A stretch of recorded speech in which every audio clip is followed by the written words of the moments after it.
My ex's powerful family let their golden boy hurt my daughter, but 2 days later, my overreaction made their perfect world start to collapse. The bruise on my daughter's arm told a story her words couldn't.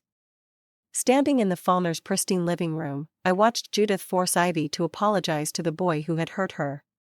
She provoked him, Judith said with that practiced smile that had intimidated me for years. Something crystallized in that moment, a quiet rage I had never allowed myself to feel. They had always seen me as malleable, Delilah, the illustrator who made pretty pictures and kept the peace. But they had forgotten something crucial: even the gentlest creatures become dangerous when their children are threatened. I walked out without a word that day, my daughter's small hand in mine. The Fallners thought they had won, as they always had. They had no idea that silence wasn't surrender. It was the sound of war drums gathering in the distance. The autumn chill had settled early over our small Oregon town, painting the maple trees outside my kitchen window in shades of amber and crimson. I sipped my coffee, watching my 8-year-old daughter, Ivy, meticulously pack her overnight bag for the weekend at her grandmother's estate. Her movements were careful, deliberate, almost hesitant. "Don't forget Mr. Whiskers," I reminded her, nodding toward the well-loved stuffed cat sitting on her bed. Ivy nodded silently and tucked the plush toy between her folded pajamas. "I'm Delilah Wren, freelance illustrator and full-time single mom. My life revolves around deadlines, colored pencils scattered across my desk, and making sure Ivy feels secure despite the fractured family situation we navigate. Since my divorce from Ronan Fallner 3 years ago, I've walked a tightrope trying to maintain some semblance of family connection for Ivy's sake while setting boundaries with people who never thought I was good enough." "Do I have to go to Grandma Judith's?" Ivy asked, her voice small. "Can I just stay with you this weekend? I could help with your new project." I knelt beside her, tucking a strand of her chestnut hair behind her ear. "Honey, I know it's not always fun, but family is important.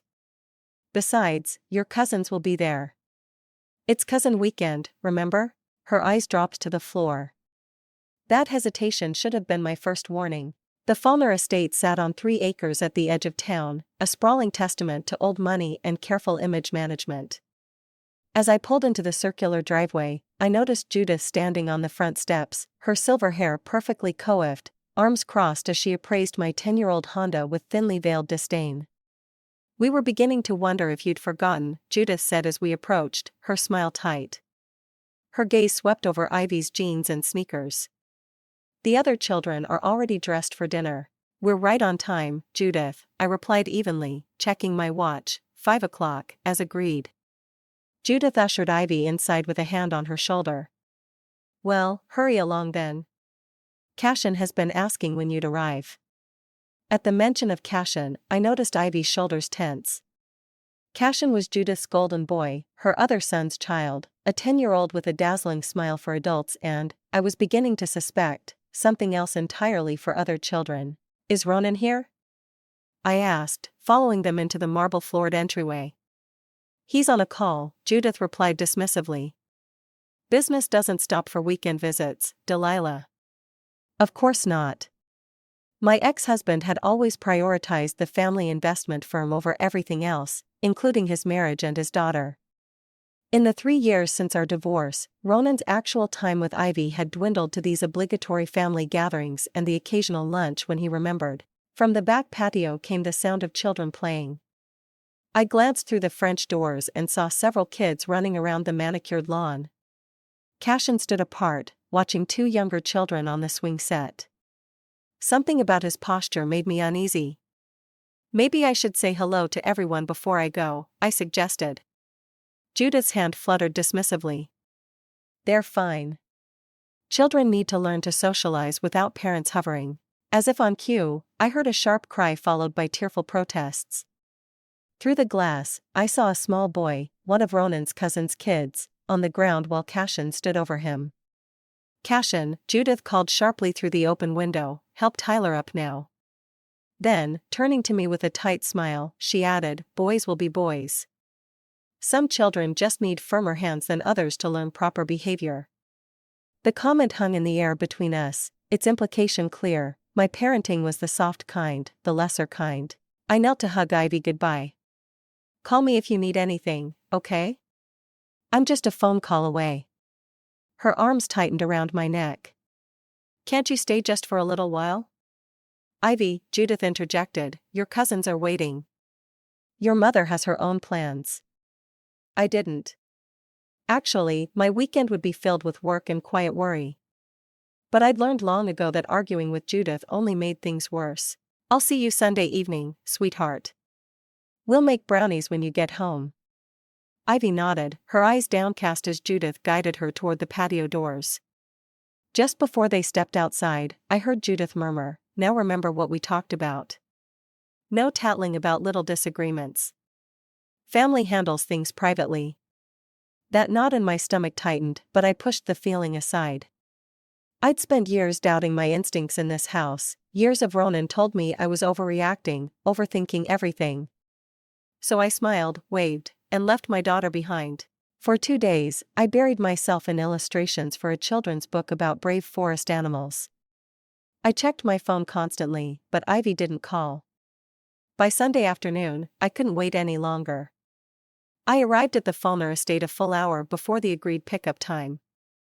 The front door was locked, but I knew the family would be gathered in the back living room or patio, as they always were on Sunday afternoons. I walked around to the side gate, entered the code I still remembered, and made my way quietly across the stone pathway. Voices drifted through the open patio doors, Judith's commanding tone, a child sobbing, and then words that stopped me cold. You need to apologize to Cashin right now, Ivy. You provoked him. I stepped through the doorway. The scene before me burned into my memory, Ivy sitting on the floor holding her arm against her chest, Cashin standing over her with arms crossed and a smug expression, Judith kneeling beside Ivy with her hand gripping my daughter's shoulder. Say you're sorry for upsetting him, Judith insisted. Ivy looked up, saw me, and her eyes filled with tears. Mom. What happened? My voice was deadly quiet. Judith straightened, her composure never faltering. Just a little disagreement. Ivy took Cashin's game without asking, and he got upset. We're resolving it. I crossed the room in 3 steps and gently helped Ivy to her feet. Let me see your arm, sweetheart. She reluctantly extended it. A red mark wrapped around her forearm, the clear imprint of fingers. It was an accident, Judith said smoothly. Children play rough sometimes. Ivy needs to learn that her actions have consequences. I gathered Ivy's belongings with one hand, keeping the other around my daughter's shoulders. My mind raced with all the things I wanted to say, the accusations I wanted to hurl, but Ivy's trembling body against mine kept me focused. We're leaving, I said simply. Delilah, there's no need for drama, Judith's voice hardened. This is exactly the kind of overreaction that, I turned to her, cutting her off with a look that silenced even the formidable Judith Fulner. We're done here. As we walked out, Cashin called after us, bye, crybaby. Judith didn't correct him. In the car, Ivy stared out the window, silent tears tracking down her cheeks. It wasn't until we were home, safe in our small but warm kitchen, that the whole story spilled out. It's not the first time, she whispered, her voice catching. Cashin pinches me when no one's looking. He pushed me down the last time too.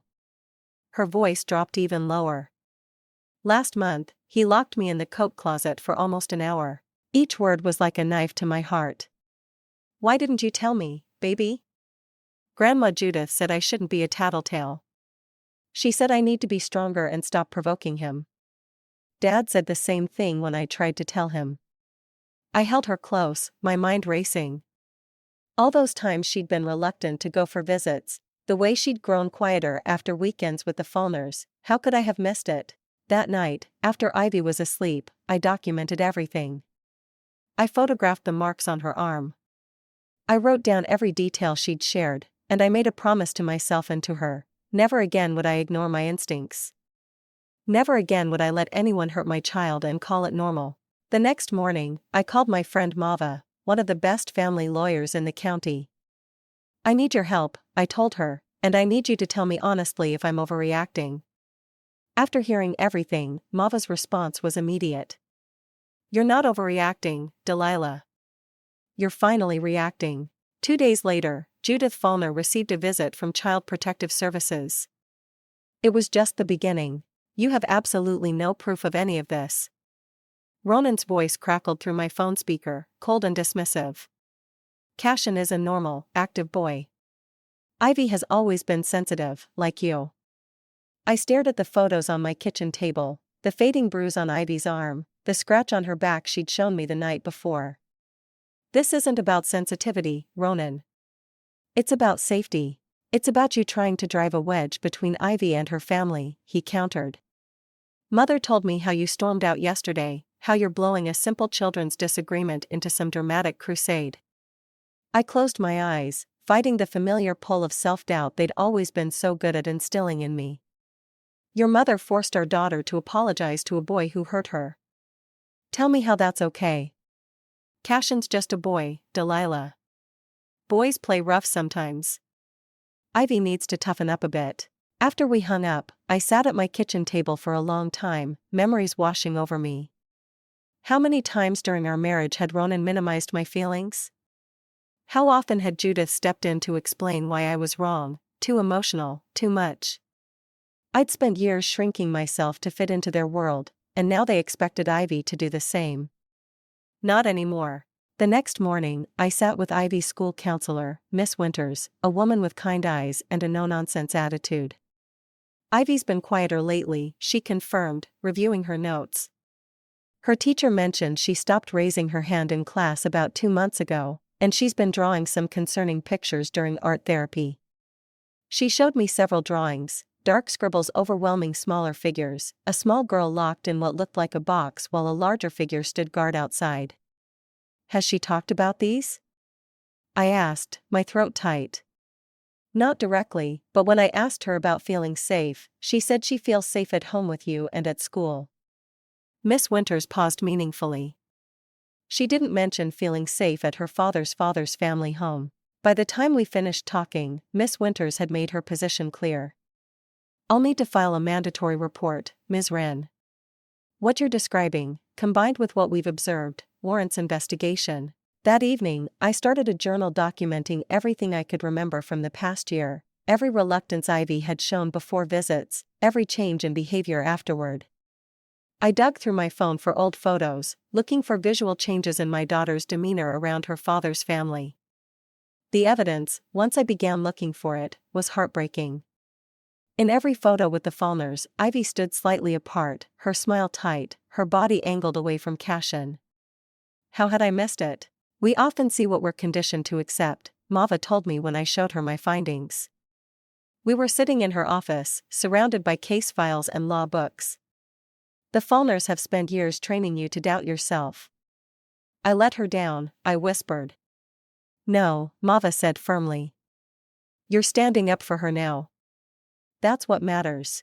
She helped me organize everything, the photographs, the school reports, the detailed accounts from Ivy herself, carefully and gently collected without leading questions.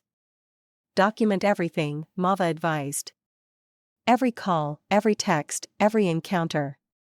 The Fallners will fight back, and they'll fight dirty. She was right. 2 days after Child Protective Services visited the Fallner estate, the backlash began. First came the text from Judith, I'm disappointed in your tactics, Delilah. Bringing strangers into family matters shows your true character.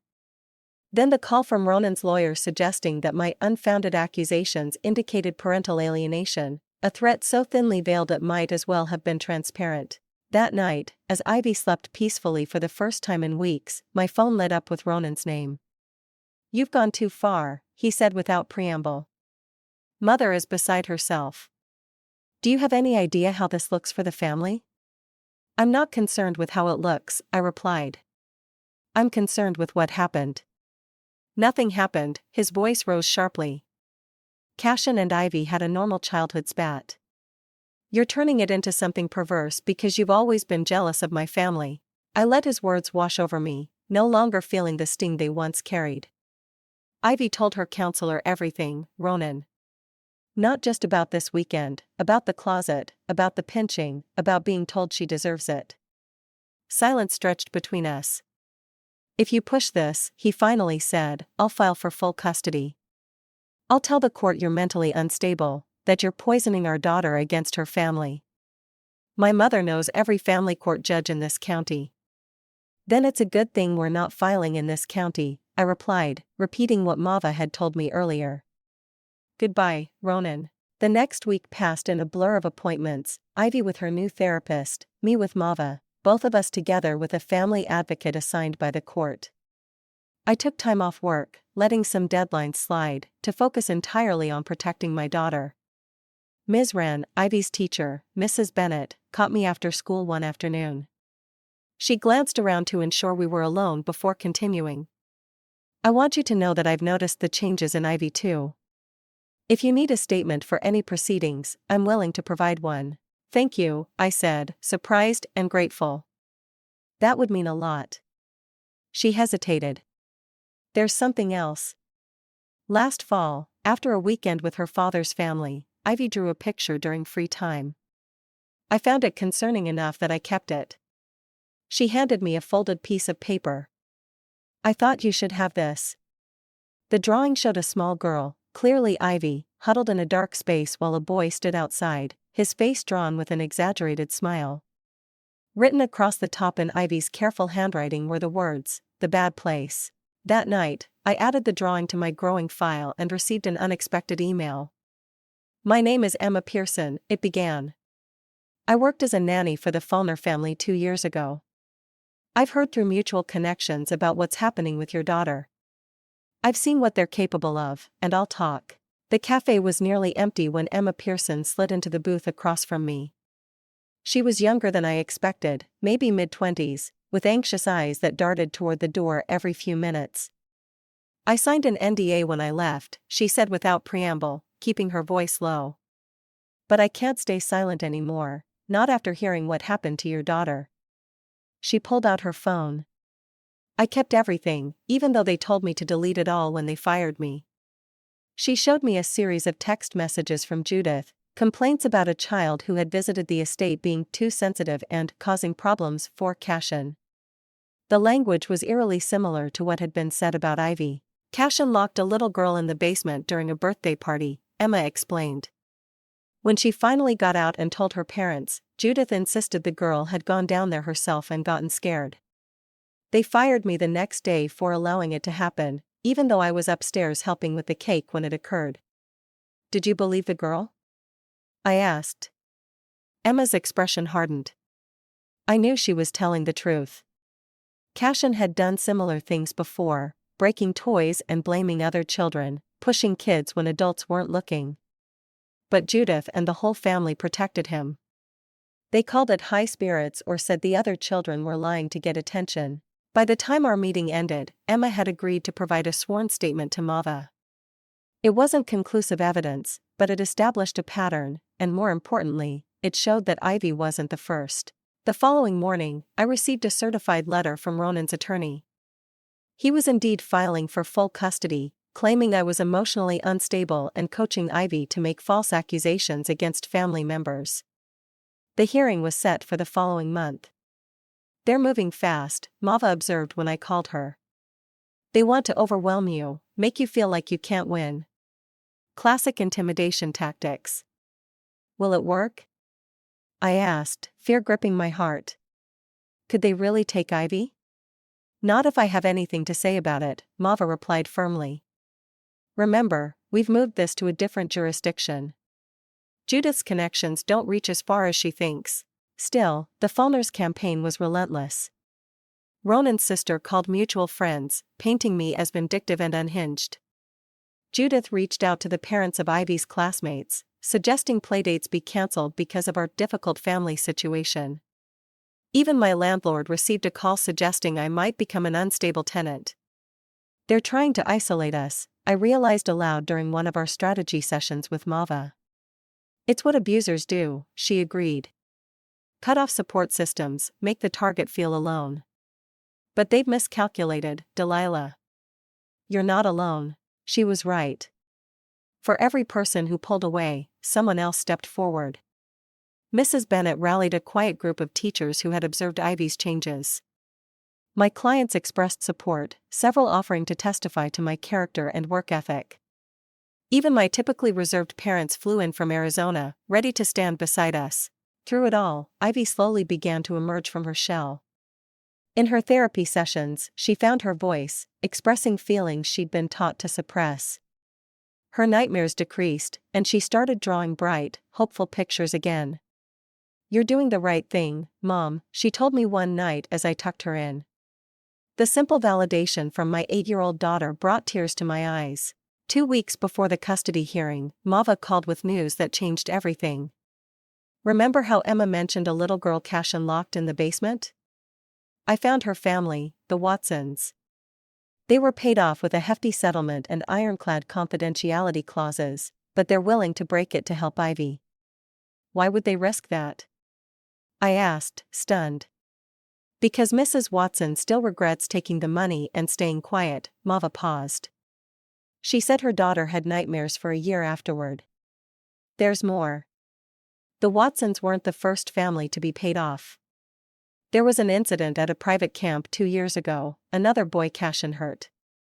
Those parents took the money too." The revelation sent shockwaves through our case. With Mava's guidance, we amended our filings to include this new information.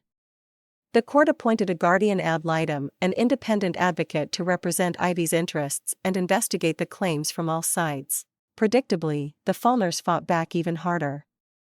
Judith gave an interview to the local paper, portraying Cashin as the victim of malicious rumors and herself as a concerned grandmother trying to protect her family from my vendetta. The article included a carefully staged photo of Cashin looking angelic beside his grandmother. The comment section, however, told a different story. People who knew the Fallners began sharing their own observations, nothing specific enough for legal action, but enough to create doubt about the family's pristine image. "Public opinion is shifting," Mava noted. "People are beginning to question the Fallner narrative. But the real turning point came from an unexpected source.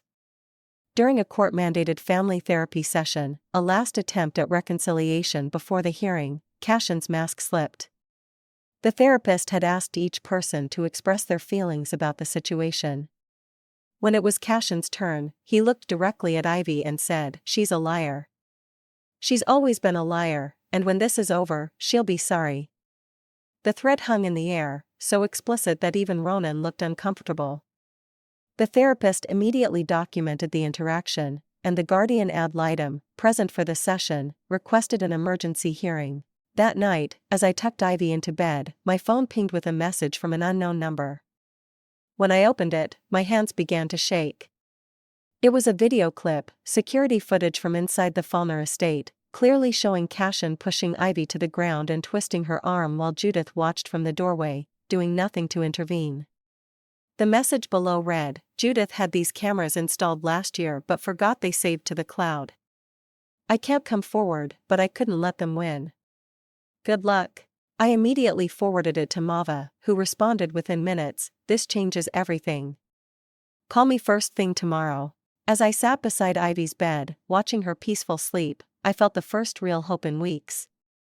The Fallners had built their empire on silence and fear. But cracks were forming in their foundation, and through those cracks, the truth was finally breaking through. The security footage played on Judge Eleanor Harlow's computer screen. The silence in her chambers was broken only by the soft ticking of an antique clock on the wall. Mava and I sat across from her desk, barely breathing as we watched Cashin push Ivy down, twist her arm, and walk away laughing while Judith stood in the doorway, witnessing everything. When the video ended, Judge Harlow removed her reading glasses and pinched the bridge of her nose. "How did you obtain this footage, Ms. Carson?" Mava straightened. "It was sent anonymously to my client, Your Honor. We believe it is from the Fallners' home security system." "Anonymously?"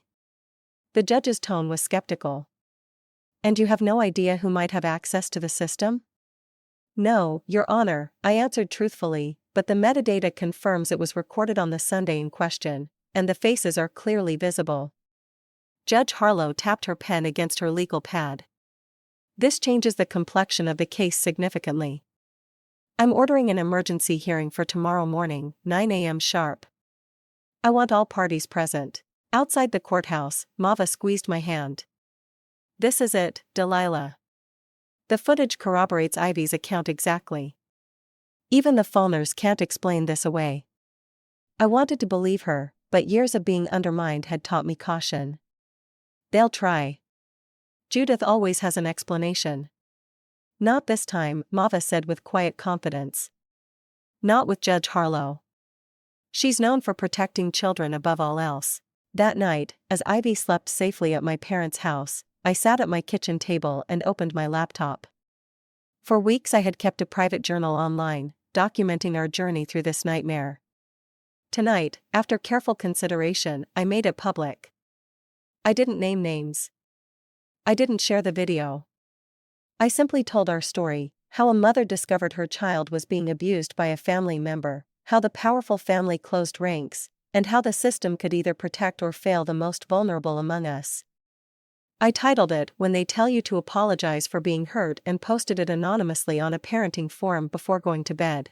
By morning it had been shared thousands of times. Mava texted me a link to a local news site. My story had been picked up by a reporter who specialized in family court cases.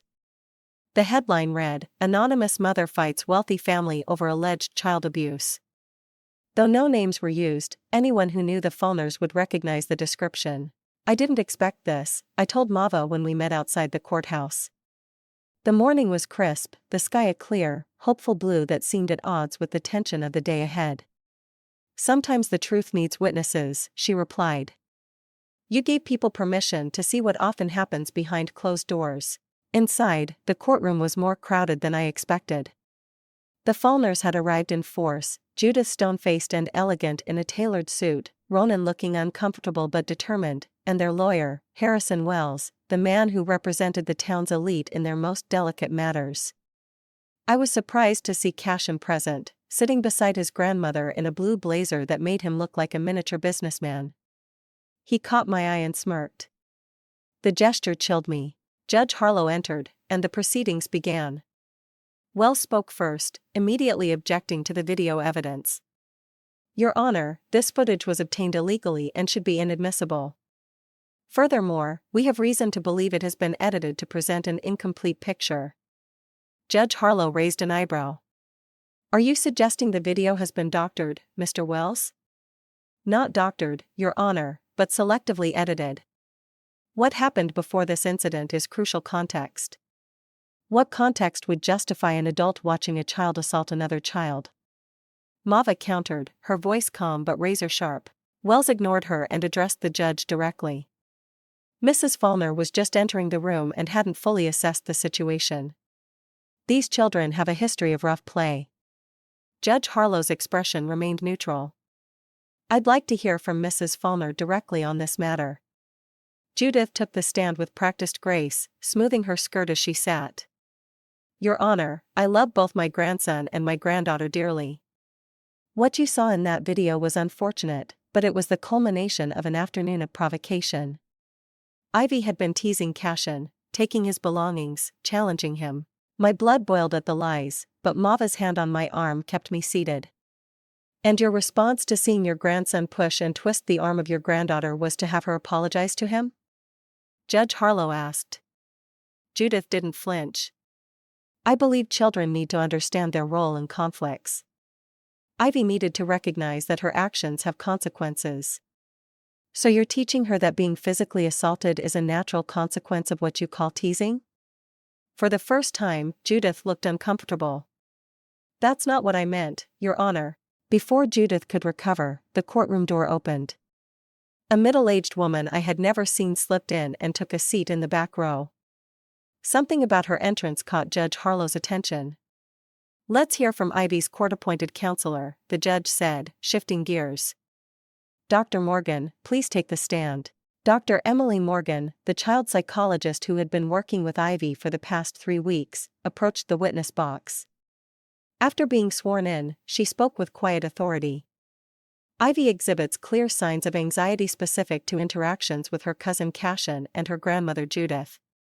She has described multiple incidents of bullying and physical aggression from Cashin and, perhaps more disturbingly, a pattern of adults dismissing her concerns and forcing her to accept the abuse as normal." "Objection," Wells interrupted. "Dr. Morgan is presenting hearsay from a child who may have been coached." "Your Honor, Dr. Morgan responded before the judge could rule. I've been evaluating children in traumatic situations for 15 years. I'm well versed in recognizing coaching. Ivy's accounts have been consistent, detailed, and accompanied by emotional responses that cannot be faked by a child her age. Judge Harlow nodded. Objection overruled. Please continue, Doctor. Dr. Morgan described how Ivy had created a sand tray scene during therapy, a small rabbit surrounded by wolves, with adult wolves watching but not intervening. When I asked about it, she said, "This is how it feels at Grandma's house." The testimony continued with Dr. Morgan explaining the potential long-term impacts of normalized abuse on a child's development. As she spoke, I noticed Ronan shifting uncomfortably, refusing to meet my eyes. Next came Emma Pearson, the former nanny, who testified about what she had witnessed. Despite Wells' attempts to discredit her as a disgruntled ex-employee, her accounts aligned too closely with the established pattern to be dismissed. The most powerful moment came when Mrs. Watson took the stand. The mother of the little girl Cashin had locked in the basement. "We were paid to keep quiet," she admitted, her voice shaking. "We signed documents and accepted money because we were told it would be better for our daughter to move on. I've regretted it every day since." Judge Harlow leaned forward. "What made you decide to come forward now, Mrs. Watson?" She looked directly at me. "Because I read that blog post. I recognized the situation immediately. I couldn't let another child go through what my daughter did, knowing I could have spoken up sooner." Throughout the morning, the Fallners' carefully constructed facade continued to crumble. Teachers from Ivy's school testified to the behavioral changes they had observed. The Guardian ad litem presented her report, recommending no unsupervised contact with Cashin and limited, monitored visits with Ronan until he acknowledged the seriousness of the situation. Just before lunch recess, the mystery woman who had entered earlier approached Mava and whispered something. Mava's eyes widened. She immediately requested a brief conference with the judge. When proceedings resumed, Judge Harlow made an announcement. "The court has been presented with additional evidence that requires review. We will reconvene tomorrow morning at 9. In the meantime, I am issuing a temporary order. Ivy Wren is to have no contact with Cashin Fallner or Judith Fallner. Supervised visitation with Ronan Fallner may continue at the Family Resource Center only." As we gathered our things, I asked Mava about the mystery woman. She smiled faintly. "Patricia Dunning, Judith's personal assistant for the last 8 years. She has copies of emails between Judith and the headmaster of Cashin's private school regarding 3 separate incidents of aggression against classmates, incidents handled quietly after generous donations to the school's building fund. She's willing to testify tomorrow." Outside the courthouse, reporters had gathered, alerted by the viral blog post. Judith brushed past them with a curt no comment while Ronan ducked into a waiting car. Mava guided me through with a simple statement: "We're grateful the court is giving this matter the serious attention it deserves. Our only concern is the welfare of a child who deserves to feel safe with all family members." That evening, Ivy and I sat on our back porch swing, watching fireflies emerge in the growing dusk. I had explained, in age-appropriate terms, what had happened in court. "Does this mean I never have to see Cashin again?" she asked, her small voice hopeful. "I don't know yet, sweetheart, but I promise you won't be alone with him ever again." She leaned against me, her body relaxing for the first time in weeks. "I told Mrs. Bennett what was happening once," she confessed. "She said I should tell you, but I was scared." "Scared of what, honey?" "That no one would believe me. Grandma Judith always says I make things up." I hugged her close. "I believe you, Ivy. I will always believe you." The next morning, as Patricia Dunning's testimony unfolded, I watched the Fallner's lawyer grow increasingly desperate.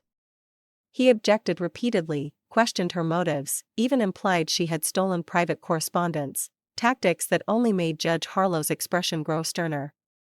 By noon, the evidence was overwhelming. Judge Harlow called a brief recess before delivering her ruling. In the hallway outside, to my surprise, Ronan approached me alone.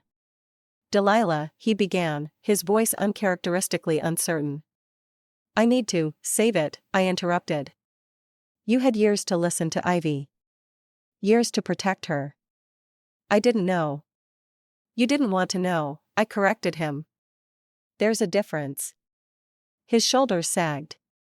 For a moment I glimpsed the man I had once loved, before his family's influence had corrupted him completely. What happens now? He asked. Now, I said quietly, you decide what kind of father you want to be, one who protects his daughter, or one who protects his mother's pride. When court resumed, Judge Harlow's ruling was decisive. Full temporary custody was granted to me, with Ronan allowed supervised visitation only after completing parenting classes and acknowledging the abuse. Judith and Cashin were subject to a no-contact order pending Cashin's completion of an intensive therapeutic program. This court takes the safety of children extremely seriously, Judge Harlow stated. The evidence presents a disturbing pattern not just of a child's aggression, but of adults enabling and normalizing harm. This ends today. As we left the courthouse, the late afternoon sun broke through the clouds, casting long shadows across the steps. Mava hugged me tightly. This is just the beginning, she whispered, but it's a good beginning. On the drive home, my phone buzzed with notifications. The story had exploded beyond our small town, picked up by national outlets focusing on how wealth and power can shield abusers. I turned off my phone, unwilling to let the spotlight distract from what mattered most. My daughter was safe, and for the first time in years, she knew without doubt that her voice had been heard. 3 months after Judge Harlow's ruling, autumn had returned to Oregon, painting the landscape in fiery hues that matched the transformation in our lives. Ivy and I sat in Dr. Morgan's office for what would be our final required session under the court's orders. I'd like to hear from both of you about the changes you've experienced, Dr. Morgan said, her kind eyes moving between us. Ivy, now more confident in expressing herself, spoke first. I don't have bad dreams anymore, and I started raising my hand in class again. That's wonderful, Dr. Morgan smiled. What about at home? Mom and I have pizza and movie nights on Fridays, and I'm taking art classes on Saturdays. Ivy's face brightened. I drew a whole comic book about a girl superhero who can turn invisible but decides to be seen. My heart swelled with pride at the progress she had made. When it was my turn, I struggled to articulate the profound shift. Everything's different, I said finally. It's like we've both been holding our breath for years, and now we can exhale. Dr. Morgan nodded. That's a common feeling after leaving an abusive dynamic. The body literally relaxes from a state of constant vigilance. After our session, we walked to a nearby cafe, a new tradition to mark these milestones. As Ivy enjoyed her hot chocolate, I checked my emails and found one from Mava. Final custody arrangement approved, it read. Full legal and physical custody granted to you. Ronan declined his visitation rights. I felt a complex wave of emotions, relief primarily, but also sadness for Ivy. Despite everything, Ronan was still her father, and his choice to step away rather than do the work would leave its own scar. Everything okay, Mom? Ivy asked, chocolate mustache adorning her upper lip. I smiled, pushing the complicated adult matters aside. Everything's great. In fact, I think this calls for an extra cookie. While Ivy was preoccupied with her treat, I quickly checked the news on my phone. The Fallner saga continued to unfold in the public eye, though our names remained protected. Judith had stepped down from her charitable board positions, citing family health matters. Ronan had taken a leave of absence from the family firm. Most significantly, 3 more families had come forward with similar experiences involving Cashin, prompted by the Watson family's courage. But these larger repercussions felt distant from our daily reality. Our focus remained on healing and rebuilding. Ivy had started writing poetry in language arts class, simple verses about bravery and truth that Mrs. Bennett particularly encouraged. She has a natural gift, Mrs. Bennett told me during a parent-teacher conference. I think it's helping her process everything. My own work had evolved as well. What began as simple documentation had grown into a blog with a modest but engaged following. I wrote about recognizing gaslighting in family dynamics, supporting children through trauma, and navigating a legal system that often favored those with resources. Each post sparked conversations that reinforced what Mava had told me from the beginning: we were far from alone. One crisp October evening, As I worked on illustrations while Ivy completed homework at the kitchen table, the doorbell rang. I opened it to find Mava clutching a bottle of wine and wearing an uncharacteristically jubilant expression. "We need to celebrate," she announced, stepping inside. After settling Ivy with her favorite movie, Mava explained. "The Watson case is going to trial, no settlement, no NDAs. Mrs. Watson hired me to challenge the legality of the original confidentiality agreement on the grounds that it concealed ongoing danger to children." The judge agreed. "The settlement is nullified. The implications were enormous. Without secrecy, the Fallners' systematic cover-ups would be exposed in open court." "There's more," Mava continued, eyes sparkling. "I've been offered partnership at the firm. They want me to head a new child advocacy division." I hugged her tightly. "No one deserves it more. You changed our lives." "No," she corrected gently. "You changed ours. I just helped with the legal parts." The following week brought news that Cashin had been enrolled in a specialized therapeutic boarding school in Vermont. According to Patricia Dunning, the decision came after an incident in family therapy where Cashin became violent when confronted. "It should have happened years ago," Patricia told us over coffee, but Judith couldn't bear anyone seeing her golden boy as flawed. "I felt no satisfaction, only hope that he would finally receive the help he needed before his patterns became permanent. He was still a child, shaped by dysfunctional adults." In late November, Ivy's poem "I'm Not Sorry" won first place in a statewide elementary contest. When the email arrived, Ivy danced around our kitchen, joy infectious. "They want to publish it in a real book, Mom, with other kids' poems." The poem was 8 powerful lines about finding her voice and refusing to apologize for taking up space. Reading it, I saw transformation. Ivy wasn't just recovering, she was forging trauma into something strong and beautiful. Spring arrived with gentle persistence, coaxing new growth from winter-hardened ground. 6 months after Ivy's Poetry Award, our lives had settled into a rhythm both ordinary and miraculous. I stood at my easel, adding final touches to an illustration of a girl releasing paper lanterns into a night sky, part of my first major children's book about finding courage. My phone buzzed. "Check your email." "Urgent, but good, Mava, of course." The email was a keynote speaker invitation to the Pacific Northwest Conference on Emotional Abuse and Protective Parenting. My blog had grown beyond anything I imagined, becoming a resource and community. Speaking at a professional conference felt surreal, yet right. As I contemplated it, Ivy burst through the door. "Mom, Mrs. Bennett says my poem is being published in a real literary journal, and they want me to write about what inspired it." We sat with notebooks and colored pens, crafting her author statement. "I want to say it's for kids who get told to be quiet," she said, chewing her pencil. "That feeling bad when someone hurts you doesn't mean you did something wrong." Her wisdom brought tears to my eyes.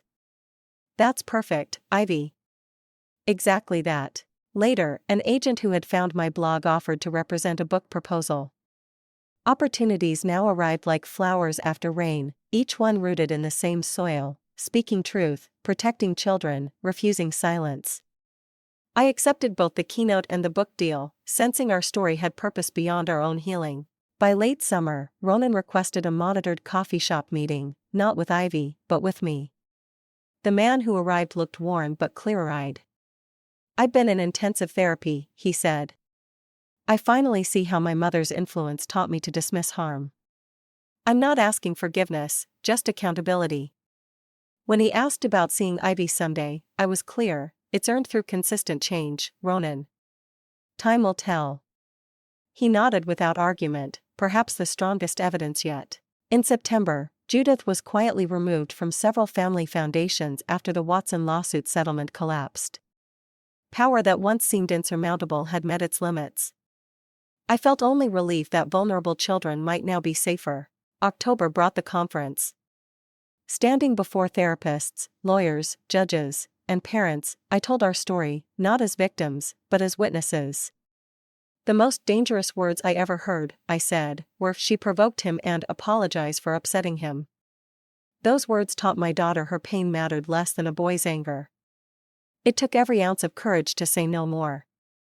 The standing ovation was overwhelming, but the quiet conversations afterward, with parents who finally felt seen, mattered most. 1 year to the day after Judge Harlow ruled, Ivy asked to go stargazing. We spread a blanket outside town and watched meteors streak across the sky. "Do you ever think about them?" she asked after a long silence. "Sometimes. I hope they're healing too." She nodded. "I'm not angry anymore. Just glad we're here." I squeezed her hand. As a brilliant meteor flared, she whispered, "Already made my wish." I didn't ask what it was. Some truths don't need words. We packed up humming the song she'd written in music class, about finding light in darkness. The stars lit our road home, and I knew, bone deep, that whatever came next, my daughter would face it standing tall, never again apologizing for being hurt, never again silent to keep the peace. She had been told to say sorry for being hurt. I taught her to roar instead. And in that roar, we both found our way free.